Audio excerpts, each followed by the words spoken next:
रामं लक्ष्मणपूर्वजं रघुवरं सीतापतिं सुन्दरम् काकुत्स्थं करुणार्णवं गुणनिधिं विप्रप्रियं धार्मिकं राजेन्द्रं सत्यसन्धं दशरथतनयं श्यामलं शान्तमूर्तिं वन्दे लोकाभिरामं रघुकुलतिलकं राघवं रावणारिम्।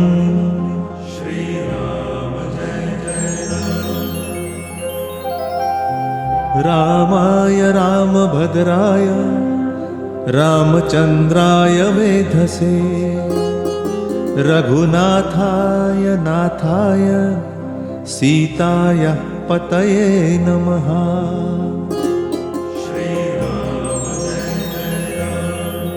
श्रीराम राम रघुनन्दन राम राम श्रीराम राम भरताग्रज राम राम श्रीराम राम रणकर्कश राम राम श्रीराम राम शरणं भव राम राम।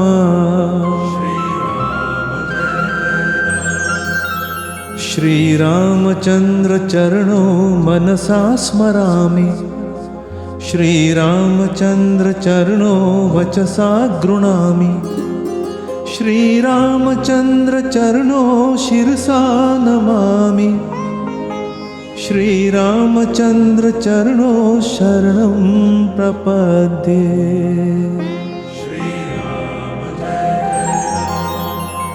माता रामो मत्पिता रामचन्द्र स्वामी रामो मत्सखा रामचन्द्र सर्वस्वं मे रामचन्द्रो दयालुर्नान्यं जाने नैव जाने न जाने।